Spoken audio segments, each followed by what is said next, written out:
Sorry. Hey guys, thanks for coming. Awesome. I think that was the most enthusiastic welcome ever. I'm scared by that. You guys are really excited. It's great. Yes, we are. You want to just tell us a little bit about the book, and then we can kick us off with some questions. Yeah. All right. Well, thanks guys so much for coming. It's really exciting to be here. I haven't been to New York since New York Comic Con 2019. So pre-pandemic.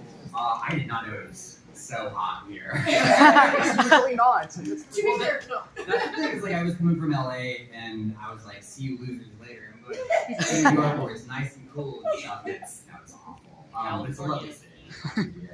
So I'm here promoting my book, Family Force 5, which I hope all of you will buy. Awesome.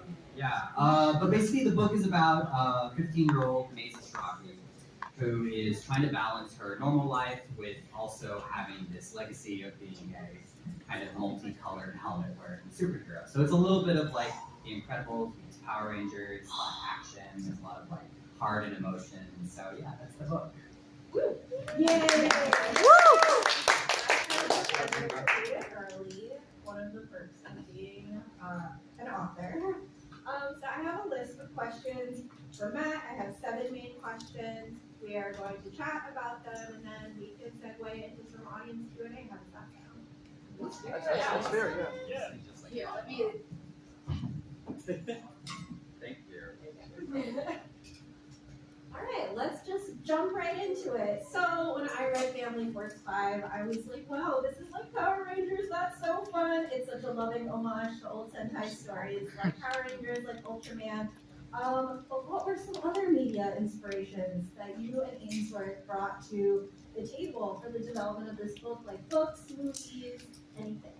Yeah, so there's a lot of Incredibles in this book, you know, and I really wanted to tell a story about kind of like a family that was saddled with this responsibility. In our line of work, the stories that I've responded the most to are when you marry the grounded with the fantastic. So great examples are Gravity Falls. You have like, I love your hat, by the way, very nice. But like Gravity Falls is like about this amazing summer experience for these 2 tween kids. But every episode has this insane like magical element that's paired with a character story that is just about exploring what it's like to grow up and be a normal kid. So like by pairing that crazy magical character story with like a kind of mundane grounded story, it creates this like really yummy peanut butter and chocolate kind of blend. So we were looking to also do that with this book. That's awesome. I love The Incredibles. Yeah, it's right. That's what I love about Studio Ghibli films too. Yes, and I'm wearing my like Studio Ghibli shirt today. Also, you guys, Wendy is an incredible author. Has an amazing book called The Infinity Particle out. Also, the Tide Song. I actually read Wendy's book on the way here, and it was like so many things that I love so much wrapped into one package. So. Oh, That's I was like, it's Matt's day. So I, as a comics creator, I've been a comics creator for like over 10 years now.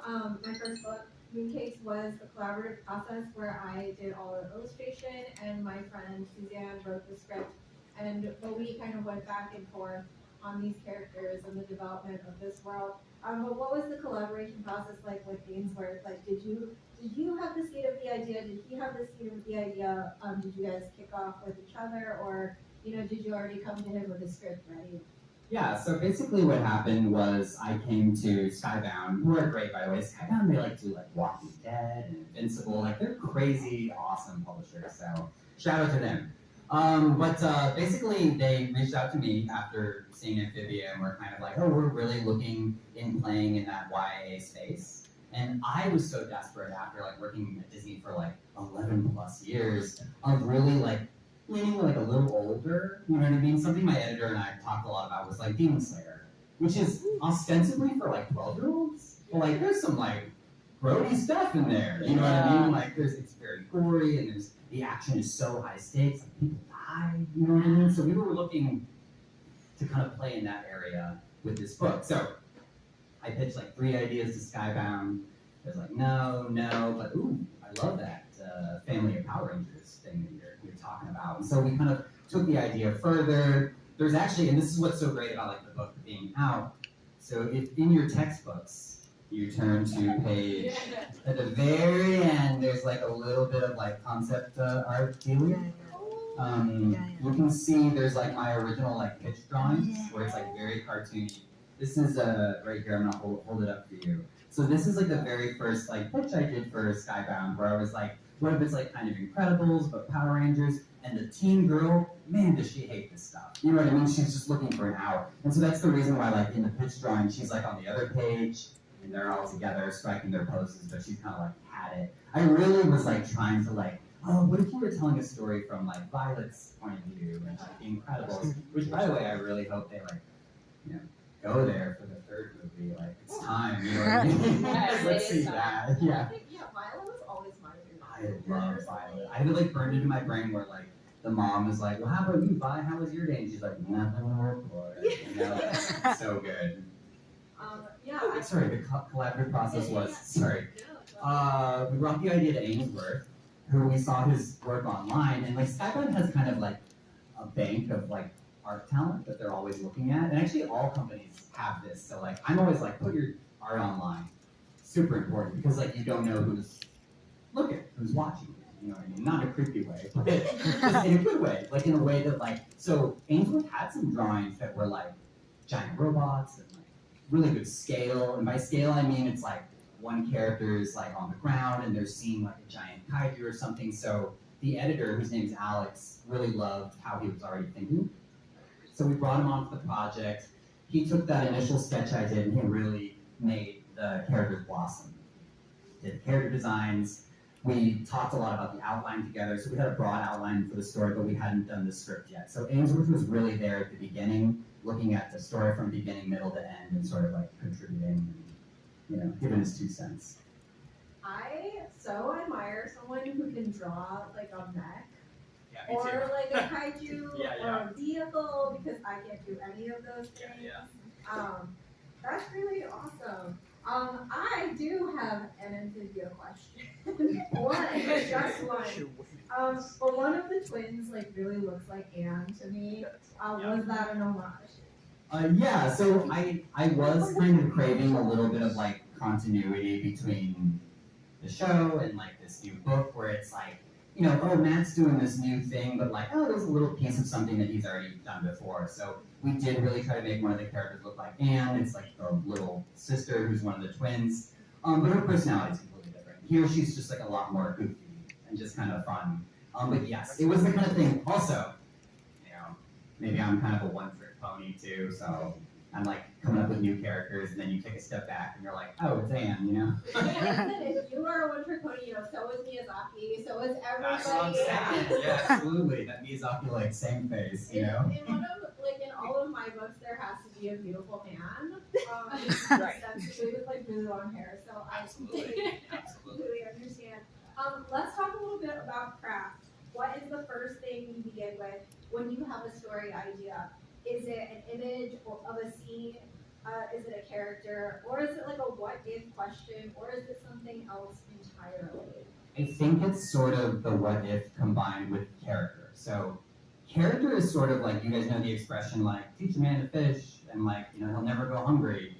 Give a man a fish, and like, he'll eat like one day. So it's kind of like that. If the characters in your story are good, then like you've got an engine sort of that will help your vehicle go. So for me, I really start from like one character. What do they want? What's like cramping their style? You know what I mean? Like what's getting in their way? So like I start from this character Maisie, and I'm like, what's wrong with Maisie's life? Like what is she struggling with? And like from there, you can kind of build out more and more and more. But as long as you start with that like core, you've sort of got like a North Star that you can always be like, damn, I've been working on this thing for years, and I'm getting all kind of turned around, I'm getting all these notes and stuff. What was this story about again? If you can always find that character hook to go back to, I think it really helps. Are you a plotter or a pantser? Am I a what? What is this? So in writing, a lot of times there are people who will sit down and plot the entire thing out and write like an elaborate outline. And then there are some people like Philip Pullman is one of my favorite children's authors. It's my favorite. Oh my The god. Golden Compass is like, that's like one of my favorite Yes. stories of all time. Yeah. but in one of his essays about writing, Pullman says that I first envisioned a little girl in a wardrobe. That was the first image that came to mind. He had no idea who she was. He had no idea where she was going.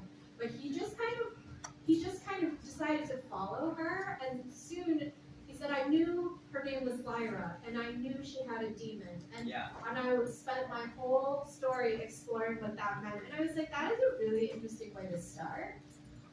Because he just was going off of vibes. I personally can never do that as like a graphic novelist. So yeah. Wait, so you guys know the story of the Golden Compass? Do you know it really well? So I've never heard of it. what? You've never heard of it? Guys, read a Oh book. my god! There's a I I can literally see a copyright over there. It's so you won't regret it. Alright. But the story starts with Lyra spying on her uncle in a closet. Like she's in the closet, she's snuck in there, and there's this big secret meeting that's being had. So that's what Wendy's referring to. So the two categories are planters and pantsers. Plotter versus pantser. As in on the seated for pants. Oh, I was like we're pantsing people. Yeah. I don't understand. Okay. Sorry, by the seated for I pants. see. I'm definitely a plotter. I'm definitely like, oh, where's this? So I think having the ending to your volume or to your show is like a great place to start because then you can kind of reverse engineer sort of the events that can bring you there. I'm really terrible at this pantsing business where it's kind of like you're just going with momentum and vibes. Like, I don't know. It seems difficult. I really admire people who can just pant it, but Pullman does it like that. And I was astonished because I think there's a lovely quality to stories that kind of meander and find their way there. Like his stories that Miyazaki does that. Absolutely. Well, and he's just doing the boards, and he's like, "Come, what by the grace of God, go I." You know? That is so cool. But okay, so in this book, there are a lot of intimate character moments alongside these really big and fun action scenes, and they create like a really nice balance. We have the macro and the micro, and in all of the best, everything. I think like in food too, we have like different textures, we have different flavors. How does this balance come to be in the process of creating a story? Yeah, I think your description of macro and micro is incredibly powerful when it comes to discussing storytelling because the macro being like let's say you guys have you guys seen that like Neil deGrasse Tyson thing about like climate change and like the dog on the beach basically like so you have a dog on the beach and he's darting this way and that. But if you like zoom out, you can actually see where he's going. And so what that's saying is that like even though it seems like the story is bobbing and weaving in these ways, it's actually heading in like a single linear direction. And so like that's sort of like I do think about macro events first, and then start to layer sort of the micro stuff in there. You know what I mean? To kind of like try to find are these micro moments supporting the macro story? So here's a great example in the book of like quiet moments. Have you guys not read the book? Okay, well, I read it on Hoopla. So there's like some really there's a really sad thing that happens. Like it's really sad and it's like it's quite sad.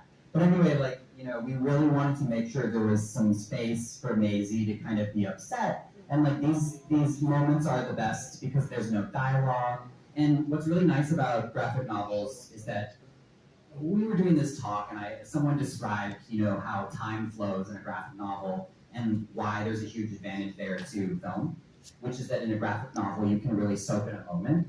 So it's almost like you have this sad moment where Maisie is, quite upset and she's grieving because something is lost. And like you can actually just stay on that page for as long as you're feeling that emotion. And then I'm feeling good back in. You know what I mean? But like on a TV show, it's just going.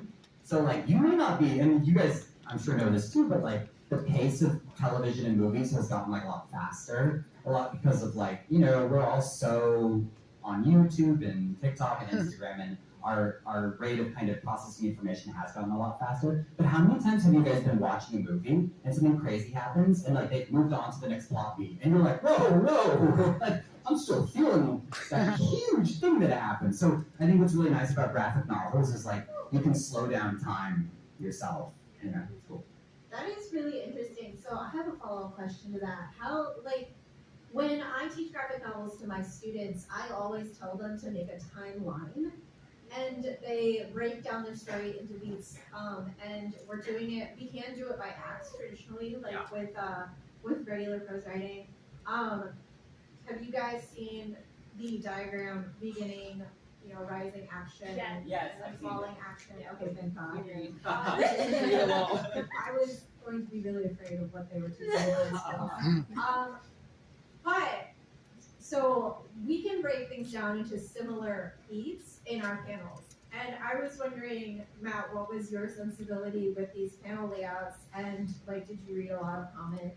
Yeah, so I grew up loving comics. One of my favorite series of all time is Jeff Smith's Bone. I love Bone. I highly recommend it. I'm sure they got it. Also,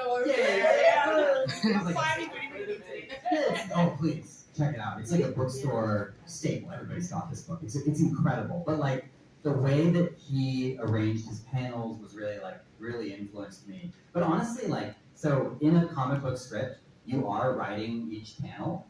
Panel 1, Maisie slams her head on the table. Panel 2, she points at her dad and she says, "I don't want to do this anymore, Dad," or whatever. You do write all that stuff out. But when that is handed off to an artist, you're actually hoping that they can turn that into maybe a better version. Because you're only seeing one thing in your head.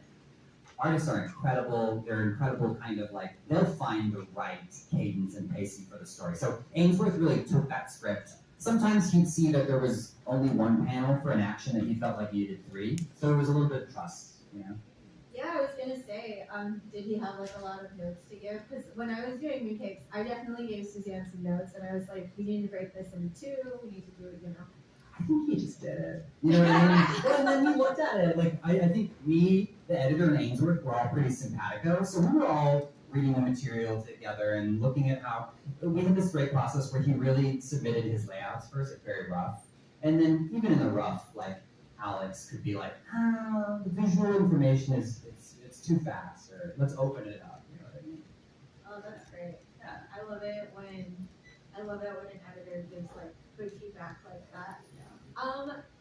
How much of the drawing, or I know Ainsworth did the bulk of the drawing, but did you contribute designs and sketches and things like Yeah, that? so on Amphibia and in my TV days, we always did what is called drawovers, where we would get a page or we would get a character design, and I'd be like, oh, here's an idea of how to push it or how to make it crazier. And so a great example is when there's a giant robot at the end of the book. Ainsworth did a few first passes, and we were it's feeling a little boxy.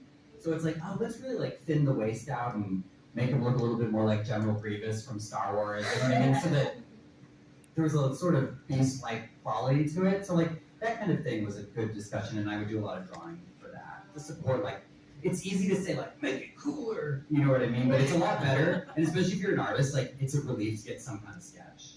Yes, and also you were I want that robot snatched. Yes. Totally. Okay, so I was reading this book. I've only been to LA a handful of times. I was like, oh, this book is a love letter to LA, as much as it is to Power Rangers. But I think everyone here is from the East Coast. So what is one fun or favorite thing about LA that you insisted had to be in this story that you would recommend to all the East Coast people? Yeah, and is anyone here from LA? Is anyone here from? I want to. I've been there for vacation 1 week. I've been there on vacation when I was 9. Nice. Okay, great. You'll love this. You'll love Never this been. description then. So LA doesn't really visit well. So you'll be there for a con or something. You'll go downtown and be I don't think this place is that great. You know what I mean? But it's really in living LA that you come to understand what's really beautiful about it, which is palm trees and sunset and big hills. And we really wanted to make sure that there was a little bit of diversity in the city. So where Citlali lives is different than where Maisie lives in the book, and we really wanted to make that stuff feel a lot like LA, which is funny because season 3 of Amphibia takes place in LA, so I felt I had LA, oh, I know how to make it look good. You know what I mean? Lie a little bit. No, I'm just kidding. Is Ainsworth also an LA native? Ainsworth is an LA native. He lives a lot east of me, kind of the Arcadia area. Have you had Tom Yum pizza? There is a place in, there's a big Thai temple in LA. It's huge. And it's actually in Amphibia, we designed it specifically off this beautiful Temple. Across the street from it is like a Tom Yum pizza place. Oh my god. LA is all about like weird fusion food, 100%. And I only learned this later that like East Coast folks are like pretty like opinionated about pizza. Specifically, like pizza and bagels. Like I'll be like, oh, it'll taste the same to me, and like my friends from the East Coast are like, no, it's completely different. I was at a birthday party for my friend's 10-year-old daughter, and one of the girls was like, do you have any ranch for this pizza? And my friend was like, we live in New York, get out of here. Wait, you guys not like? Is it good? I've only had Honestly, pepper. I find it like a bit grody. Like it's not really for me. But like dipping your all my friends love dipping their pizza in ranch. Yeah. Yeah, Oh, ranch on pizza. Made for me. Like I tried time and time again, but it was. Or the wings though, right? Yeah, we do it the way. Yeah. I've only had wings. pepperoni or plain. I never dip my wings in anything. I would dip my pizza crust in like marinara. In Oh, Buffalo, yeah, that you're- makes sense. Oregano. Yeah, we They don't love do ranch. ranch. Yeah. What is it about ranch? Again, you're asking the wrong person because like I'm not like a big ranch head, but like all my friends they love it. I don't know. I think it's the cool kind of like sour cream mixed with like a hot crust. I guess. I don't know. My friend from Buffalo, you do not dip it in anything, especially not blue cheese. It's Really? about the sauce. The sauce is the thing that makes the wing. Yeah, it And I feels, agree with that. in LA it feels like how many things can we put on this sauce? Right? But that's like it's crazy because you'll dip it in the ranch and then there's a little bit of the buffalo sauce like in the ranch. You know what I mean? No. I'm more of a plain type of guy myself. I don't have my chicken with anything. Nice. Okay. Respectable, respectable. We're Same here, gonna right? pivot back to craft for a minute. We are in a bookstore, y'all, in case you haven't noticed. But we talk about comic books and movies all the time, but I find also that like, at least for my process and the process of a lot of really amazing authors that I know, and creators, that we have other interests that kind of feed into our stories. So Matt, can you tell us about one of your hobbies that may or may not have made it into the book? And also, what is one prose book that you really enjoy? And it can be from not just children's, adult, any genre. That's a great question. Yeah, so first for prose, so there's a difference between just the story and there's also prose, which is how it's written. Have you guys ever read Something Wicked This Way Comes by Ray Bradbury? So if you were to break that's great, fantastic book. If you were to, and Dandelion Wine is one of my favorites, which is another Ray Bradbury. It's just beautiful. But if you were to break down just the core story beats of these books, read the Wikipedia synopsis, you'll be like, what's the big deal? It's a haunted circus and there's a Ferris wheel, so what? You know what I mean? But it's really in reading that story that you're like, oh my god, it's poetry. You know what I mean? Just the way information is doled out, it's lyrical, it's poetic, it's gonna stretch your vocab a little bit. You know what I mean? These are all great things. So and it's okay to not really completely understand it on your first read through, because you can, oh my god, yum yum yum, you can come back later and unpack these verses and really dive into it. So I do highly recommend Dandelion Wine, which is a bunch of short stories about a little town, and then Something Wicked This Way Comes is absolutely, it's a horror dive. You'll love it. It's really classic, and so many things have kind of stolen from it. Okay, hobbies. So this is a real, and you can probably relate to this. We've turned our hobby into our vocation. Yeah, so what that means is what we love to do is now our job. And that's a little tricky because your job kind of you aren't always gonna want to get up and sit down at a desk and crank out a few pages. You know what I mean? So one thing that I never want to work in video games because I love video games too much, and I will not destroy them for myself. You know what I mean? By learning about the nitty gritty of how these things get made and all the politics and stuff, because I do think you need to keep some things as hobbies. So for me, video games is the one thing where I'm I just love to sit down and unplug my brain and just enjoy whatever this is. I really don't want to think about kind of how the sausage was made, I guess. I made video games. There you go. Hey, so you still love it, I hope. Yeah, okay. But you said that with like a twinkle, like, oh yeah, I love it, you know? So, keep that. I mean, what are your hobbies? Also video games. Nice. Yeah. Really into Elden Ring. We're both really into Elden Yeah, Ring. we love Elden Ring. I love Souls. Games. They're incredible. But also cooking. Okay, yeah, I love cooking too, actually. Yeah. Something so nice about like making a meal for your loved ones. Getting into the tactility of like being in the kitchen and Absolutely. like chopping things.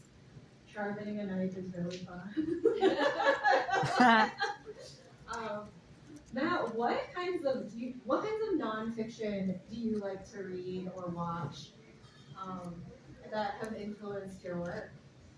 Oh man, now I'm put on the spot. Nonfiction. Nonfiction. I'm always so curious about people's nonfiction influences. Like when I was a kid, I was really into like mythology. Yeah. The dull layers. That's fiction. That's true. But it is categorized in the nonfiction section because in the library it has the Dewey Decimal Number. So technically. Yeah, I mean, I love, turn of the century and also like World War One, World War II history because like it really was these like larger than life conflicts with all these. I mean, it was Game of Thrones, but like it happened. So I've always been fascinated by that, and especially like you get different perspectives when you're like, wait, like what was Thailand's perspective on this conflict? Do you know what I mean? Like because it involved so many different countries and so many different cultures, that stuff is fascinating. I'm also just like a huge like unapologetic like Anglophile. Like I love British things like so much, and it's like kind of embarrassing. Like I love Pride and Prejudice. I love Jane Austen stuff. I love Downton Abbey. Like I'm totally cuckoo for that stuff, and that stuff is steeped in history. Yeah. So it's like, oh, it's just fun to see these. Oh, did you guys see The Crown? I love The Crown. The Crown is I so love good. I think I watched like one episode.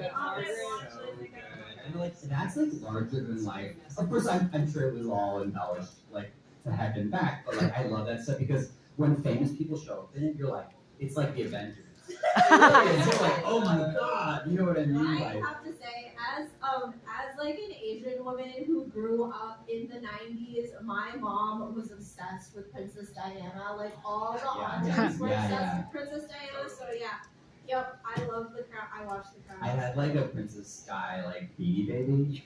Oh, Yeah. Do you guys have Beanie Babies? This is like dating me. I do. I have one. What is it? It's like a white. I don't know. It's just a generic one. It's a what? It's a bat. You have one on your bag. Very yeah, nice. I have it on my bag. There you go. You've got the tag still on. Yeah. Are there still like poems inside? Laughing? Is there a Yeah. poem? Is there a poem inside? I don't believe so. Like bury the bat, he knows where it's at. Oh, when yes, there when is. he goes flat. Oh. Yeah. Yeah. Violet's like blue. Max Volley is the greatest of all time. Does that rhyme? No, I don't think so. No, I am I really appreciate that. Thank Right. you. Al, how are you doing? It is only 6:32. Okay, You've cool. got plenty of I'm time. going to keep asking questions. We're gonna put Matt on No, the spot. please. Okay, so what are some of your illustration influences? And how much of it made it into this book, but also into the shows that you worked on? Yeah, so really great question because we're all built upon our influences and the things we enjoy when we were kids and stuff. I really fell in love with Osamu Tezuka stuff when I was probably at my pivotal kind of when I was in art school and I was just digesting all these books and stuff. So JJ Senpei is another one who's a French artist, just the most adorable kind of with as few lines as possible, made the most appealing characters. I mean, you guys have heard this term before probably, but appeal. Appeal is sort of this almost a religion. It's intangible. It's not something you can really grab onto, and you'll read and watch so many YouTube videos about how do you make appealing characters, where do they come from, but there's no real rules. So SpongeBob SquarePants is incredibly appealing, but so is Moomin. Yeah, and Labubu. Yeah, Labubu is very appealing. So, so it's what are the rules between those two, but there's like hardly anything in common, but they're both really appealing. So, but what I loved about Tezuka stuff, and so Tezuka is like Astro Boy, Yeah. you know what I mean? Phoenix. Princess Knight. Exactly. So Tezuka did this incredible magic trick where like all the characters were so cute, but they were just doing awful things to one another. You know what I mean? Just and the stories were so dark. They were often like echoes and shadows of his experiences growing up, like post World War II. You know what I mean? So like these little Cupid dolls like murdering one another, like it really like rearranged my brain chemistry. Have you seen Metropolis, that movie? Tezuka's Metropolis or Prince Yes. Monster? No, not the classic Oh, black and okay. white. Sorry, Metropolis like the anime. I've seen parts of it. Yeah, so Metropolis is like kind of a strange film, but like it is just peak aesthetic. Like I just really, please just watch like an AMV. You know, if you can't find the movie because I don't know what it's on anymore, but like that is a beautiful film that has like all of the beautiful things I love about Tezuka's work. Simple faces, incredibly detailed hair, really big Mega Man feet. You know what I mean? Like, yeah, big hands, like big juicy Sprig. sausage fingers. But like, I really love that blend of like cartoony visuals with like mature storytelling. So that's like a big Oh, influence. now that you said that, I was like, okay, I see the Tezuka to like Amphibia pipeline.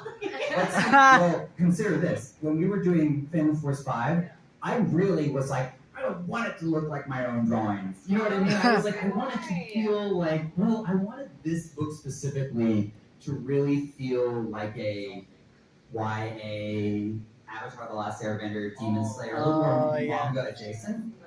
And when you look at it, the action is just drop dead gorgeous. And I think that like, if it was a little bit in the Matt Brawley house style, I just think it would clash too much with what the story is. Okay, that makes sense. Favorite like mangas that influenced this book? Oh. I mean, like, there's so much manga out there, and it's also good. So much that I love. I loved.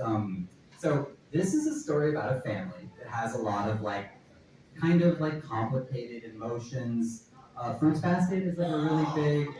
So Fruits Basket is about a really messed up family, and like, there's a lot going on in that family, like a lot of history and tension and like drama. And I really wanted to have like some of that drama, family drama in this book. And you see a little bit too of like maybe like fathers who expect too much and like people who have married in and feel like they don't belong as much. You know what I mean? Just like those kind of meaty, juicy things that all big families like have.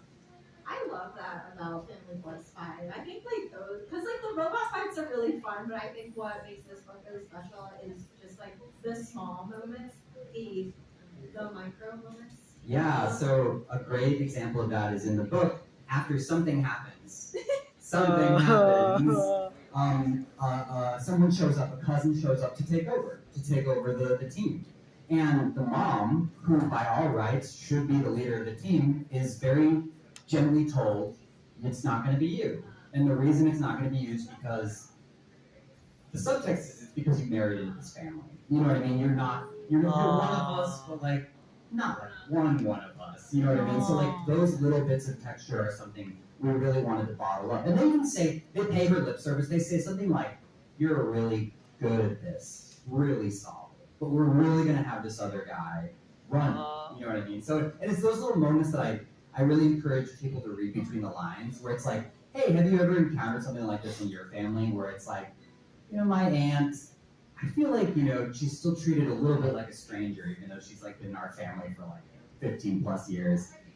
There's a number of things just like this in everybody's like family units. So. Yeah. Also, I was like, The Crown. Exactly. You don't just get into this family. You know what I mean? What are some of? Oh wait, so I have like two other questions. But when you develop a series or an animated film, or I'm actually going to start doing this with the team that works on my books. But you can make like a style guide and a kind of like a lore Bible. I've seen a bunch of these really beautiful slides for like Mulan on like how to stylize the backgrounds and Absolutely, yeah. people. So did you guys make a kind of a style Bible for this? That would be awesome. And so for reference, like when Wendy's talking about like in Mulan, there would be a guide on how they draw dust and smoke, which was like those like little curls to kind of make it feel like a Chinese traditional art, clouds and such. We did not do that for this book because, like, as you know, these are like very small teams. It was like me and Ainsworth and the editor and the letterer. So like basically what Ainsworth did sort of just went. You know what I mean? Like you can actually look in the back and there's beautiful concept designs by Ainsworth where he's kind of feeling it out. But like he'll even tell you that like it probably took him half the book to really find the style. But of course, when you reach that point, you're like, I should start over. You know what I mean? Like now that I found it, but he didn't, thank goodness, because it was all great. But I think he just had to do it. He was a little bit of a pantser. When it came to the art. Cancer? Cancer. That's right. Nicely done. That is also, I mean, this is why I'm like, I have to make a style guide for the next book because I always end up redoing like my first 2 chapters of Ames. And colors. So, what are some of your favorite drawing tools? Okay, so, gosh, that's such an interesting question. I do everything digitally these days, so like I have a Cintiq and I draw straight into Photoshop. But I have to say that when I'm thinking, I'm just brainstorming, I typically draw on paper with like pencils or pens or whatever, because when you're drawing on paper and you're like making big wrist movements, you're not really getting hung up on the details. Whereas like when I sit down with a Cintiq, I'm like, let's really draw these knuckles, you know, or whatever, and then you like zoom out and you're like, this drawing's terrible, or whatever. But like when you're drawing on paper, you're really able to think and like let loose and let go. So anytime we do like, what should this character even look like? I did all that stuff on paper and just took like a photo of it with my iPhone. Yeah, that's awesome. I was looking at some of like Milt Call's storyboards for like the Rescuers, and I was like, oh, I don't feel so bad about my layouts because the man was scribbling. Yeah, that dude's a genius, so yeah. What the hell? Yeah. I think we should open up for audience questions in a minute, unless you've got one more. I have one final Perfect. question. Well, I mean, you can go as much as you want. It's just I got a really interesting question about the family force. Yeah. Oh, yeah, well, We'll wait until you finish first, and then I'll jump in. Thanks. So what is one piece of creative advice you want to impart to people who read this book and get inspired by you? Yeah, so I think it's really important. We're all artists and we're all writers, and it can be the scariest thing in the world to share your work with someone else. But you must do it. And the reason is because ultimately we are making things to connect with like the people around us. And the only way to get really good at that is not to like hide in a hole. It's to share this stuff. You know what I mean? It's to like, so if you're writing, and you know, it depends what you're doing. If you're making like a funny YouTube sketch, show it to your friends. Did it make them laugh? Did it make them smile? If you made something very scary, did it make people uncomfortable? Did it make them scared? So of course think about like what your goal was with this piece. Show it to someone. The worst thing that can happen is they can say like, man, this sucks, man. And then it's like, cool, that's your opinion, and like, I'll just log that away, you know what I mean? But it's just data, it really can't hurt you. And it's just like, it's really so valuable for you to know whether your stuff is working. Like, do people understand your script? Do they enjoy it? Are they laughing at the places where they're supposed to laugh? So I would just say, it's so difficult, and I know we're all introverted, you know what I mean? And we all want to work on our magnum opuses forever. But at some point, just show it to someone. Show it to someone you love, that you really trust. Like, again, like, there's nothing wrong with showing a parent, like, a little bit of, like, a treatment you've been working on, and just seeing what they think. Like, did you get what I'm kind of putting down? You know what I mean? And, like, again, the worst thing that can happen is that it doesn't quite connect. You can go back into the shop and be like, okay, how can we get a better reaction next time? I think a lot of people underestimate that in animation, in comics, and in prose writing, that you have to work with a team. Everybody's got to work with a team. So that is great advice. Okay, so now we are going to open it for Q&A. I reserve the right to say, stop that if it's an unnecessary question. Is this question count? You can ask an interview question. Okay. Anything too long or complicated, though, you're very welcome to ask Matt at the end when you're getting your book signed. Yeah, you can Okay, also guys? chat with Keep it pretty light and quick at the moment. Let's start off with anybody who has a question about this book specifically, raise your hand. Okay. So you're gonna go first. Okay. Yell it out. Yeah, hello there. Hello there. Thanks My for name- coming. You're welcome, man. So just curious about like difference between like producing a graphic novel and a TV show. I'm wondering what's the budget for Family Force, and is it higher or lower than a singular episode of Amphibia? Well, that's a specific question. Yeah, Oh, obviously, I'm sorry. obviously I'm not going to tell you like I'm the sorry. numbers. You don't have to tell me. Okay, just answer the second part. No, Like, absolutely. higher- So listen. The wonderful thing about books is that they are cheap, and because they're cheap, you can have a little bit more fun. You know what I mean? So an episode of television, like for the Disney company, very expensive, but with high costs come high stakes and a lot of scrutiny. And by scrutiny, I mean a lot of people are going to be watching your thing, giving notes that it's not always super helpful because like a lot of times at a big company, a big bureaucracy, they've got all these weird goals that they're trying to reach that like may not even matter in 4 months. Like only at Disney or like a big company will you get a note that sounds like, well, because of research that we've seen about kids, we no longer are going to have bananas. No bananas on any of these shows because we found that kids, when they see the color yellow, they just all start vomiting. You know what I mean? So like, and you'll just have to work with that for like 6 months or whatever until they're like, just kidding, kids love bananas, go crazy. You know what I mean? But for a graphic novel, I had such a wonderful time cooking this idea, working with Ainsworth, working with Skybound. So it's much cheaper, but there was a lot more creative freedom. Oh, that's cool. All right, who's next? I think you had your hand up first. Hi, my name's Danny. Thank you both for coming to the East Coast, where we don't have smooth bagels and probably shady weather. Excuse my language, but No, I live here, so that's Oh, okay. yeah. I can Okay, go perfect. anywhere. yeah. Well, I just wanted to say thank you both for making time to come here today. And I only have had a moment just to look at your book, Wendy, but it made me like the art itself, not necessarily the story. It made me blush. So I really look forward to reading your work. I love the colors. That's your goal, right? Maybe. I'm just wondering on both your books, what would the playlist be? What would be the playlist? Oh my for God. What would be the playlist? What artists would be here? You go first, Wendy. That's a great, for Infinity Particle, I have an entire playlist called The Literary Theory of Known Nut, which is a lot of Chinese drama soundtracks, because in a C drama and in traditional Chinese literature, which I have studied, a lot of people die and are sad, and we write all these sad ballads to accompany. The beautiful death scene, Infinity Particle is not as sad, but there is still, I wanted to bring in some of that pathos. And so Jay Cho is a very, very popular like mainland Chinese singer, although he is from Taiwan. But he writes these like incredibly beautiful sad songs that sound like poetry.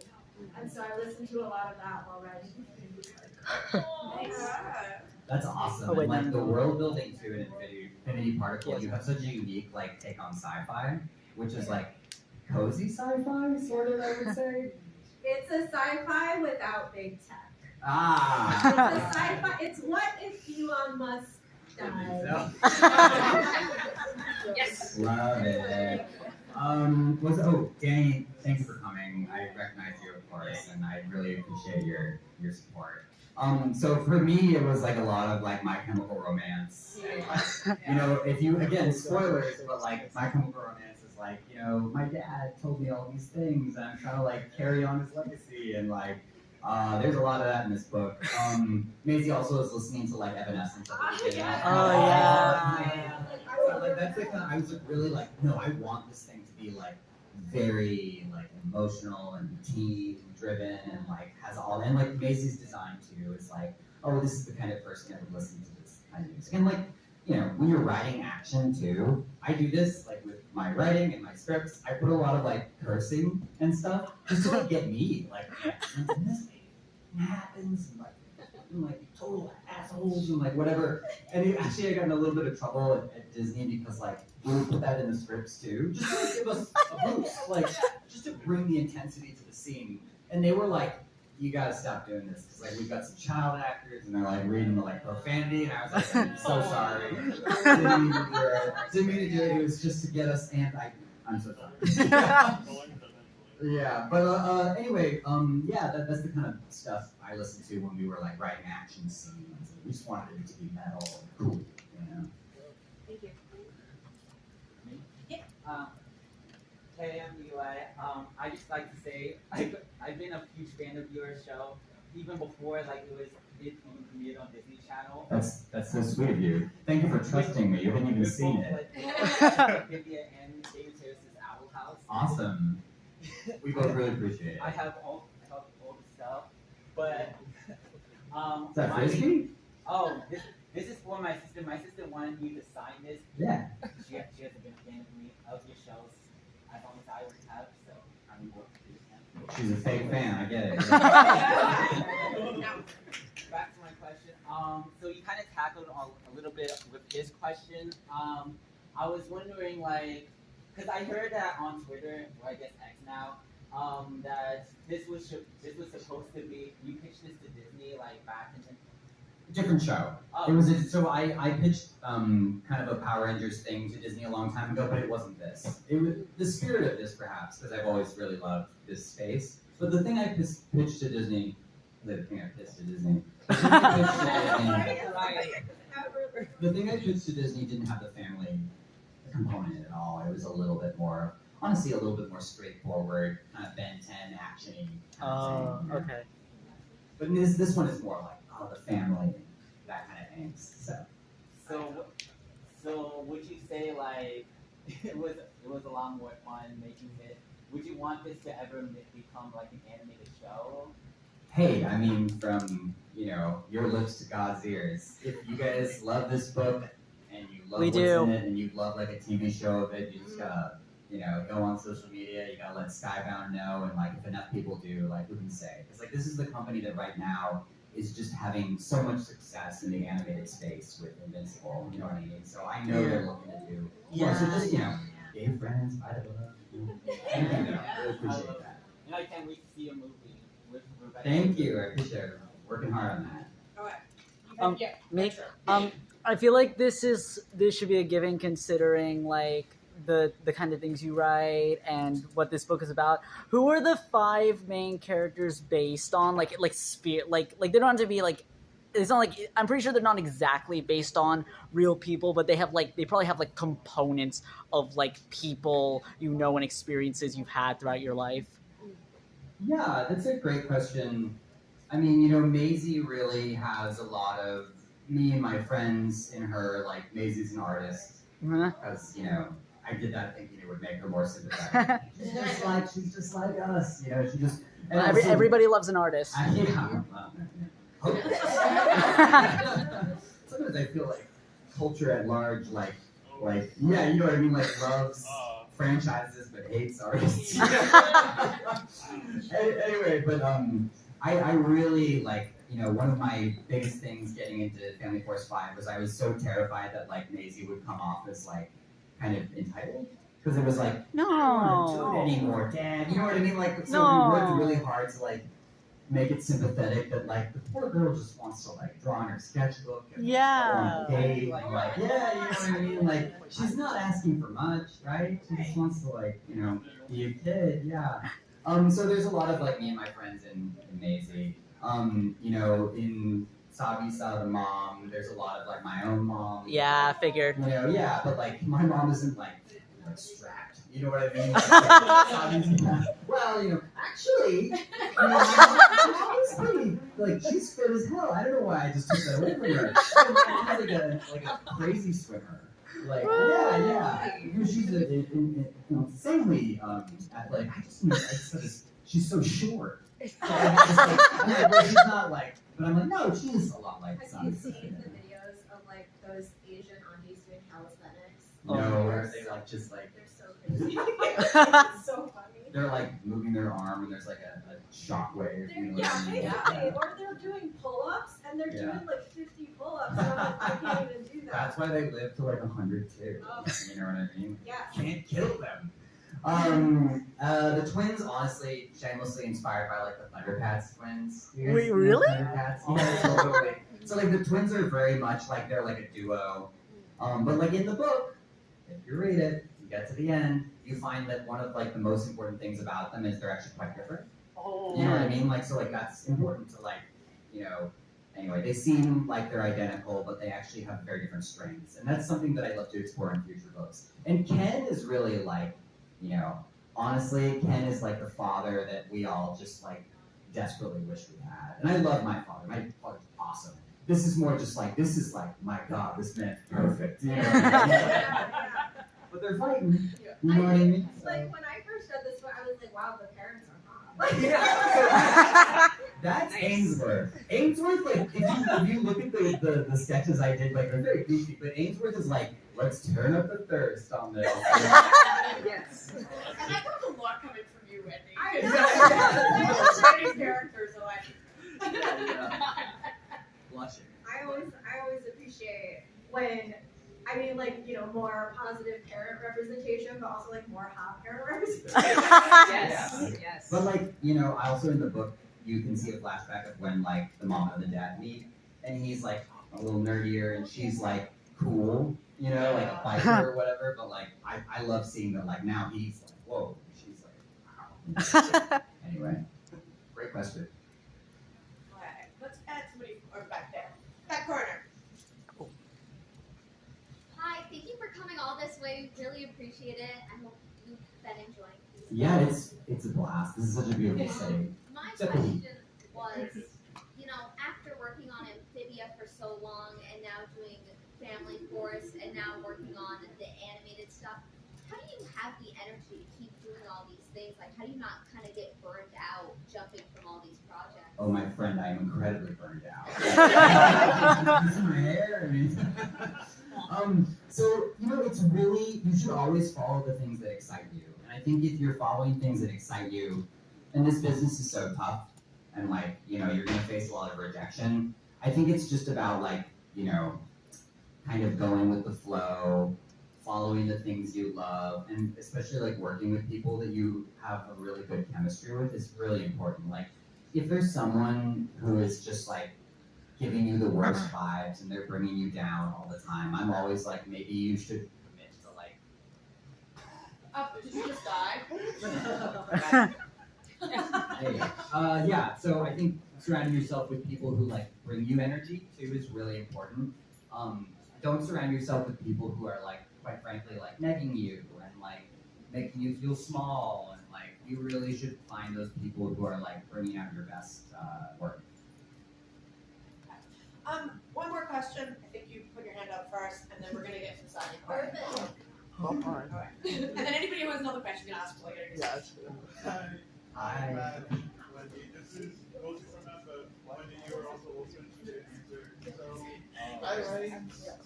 I try to draw, and like, I've had concepts I've been working on for a while, but as I like improve my skills, write some stories, get better in drawing, learn how to draw, I kind of noticed that like the idea, the concept, they change or grow, or like they kind of like have like brothers and sister ideas that are like similar, like they go in another direction. So as I see it, I'm kind of always scared, like, oh, is this idea better or this worse? Is this more idea flawed or not? Or like if this is like this passage, should I go back? So as you develop your idea and your concept, and as you make more people work with it, because like you mentioned that Mr. Lynn also, how do you like have the confidence to like continue with that? How do you like continue with that and like go, okay, this good idea is still good, or like maybe it's changed so much, maybe it's become something worse? That's a very great question and a difficult one. I think that I like to think of like a fake like shelf. So there's like this magic shelf. And so when you move on from a project, nothing ever dies. I'm sure you've seen this a lot online where they're like, it's dead. You know what I mean? Like, I've killed that project. You don't kill anything. Just put it like back on that like magic shelf where it's like always waiting for you. You know what I mean? And you're always free to take things off the shelf and like continue working on them. Like if you found a new perspective, Family Force 5, like someone else mentioned, I've always wanted to pitch like a Power Rangers adjacent thing. and it wasn't until this book that like I finally got to make it. But that previous idea just sort of became this one. You know what I mean? Like into a cocoon and became this particular butterfly that we've now turned into this book. Another thing too is that all your awesome ideas, think about like the best medium for them. Maybe a webcomic is better for this idea. Maybe a film is better for this idea.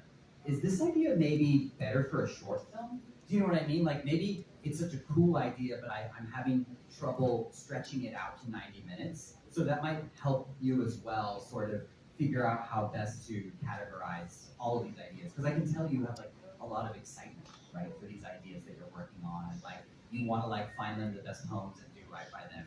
I do think it's just a lot about, and it's a lot to kind of like manage and keep track of. But like nothing's ever truly dead. It's on the shelf. Think about the right home for each of these ideas. And having confidence is a hard thing, but like listen, we're all just kind of faking it. And that's like an important thing to remember. The like wealthiest screenwriter in Hollywood probably has trouble sleeping because they're like secretly inside, they're like, I'm a fraud. You know what I mean? So it's just like nobody really knows what they're doing. Like these incredible directors too that just seem like they have unbroken track records and are just like genius movie after genius idea or whatever. The best ones have a couple of flops. I love the Coen brothers because like it's almost like every other movie or something, like or every couple movies, it's like genius, really weird, genius, kind of bad, genius. But like what's so wonderful about them is they're just producing. They just keep going. Miyazaki too. Man doesn't stop. He doesn't. I love like Francis Ford Coppola. Yeah. This is great. Yeah. But they can't listen. They can't all be bangers. It's true. But the most important thing is that you have to see it through to the end. If you're making a comic, I only make comics. You have to start short. Like the best thing to do when you want to make a comic is like you do a 5-page project, and then you do a 10-page project, and then you do a 20-page project. And once you have that length down, you can say, okay, now I can tackle like a 50-page, 100-page project. That literally sounds like weight training. Yes, it is. It is. Comics is a lot like weight training. And also, like, you know, we can't be so precious about our ideas. Ideas are cheap. Like, every dirtbag who says, I don't want to put this into AI, I have a great idea, it's like, okay, you have a great idea, but the execution, like, your human vulnerability is the most important thing.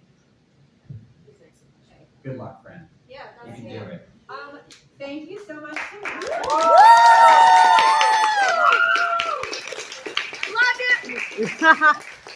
We all love you.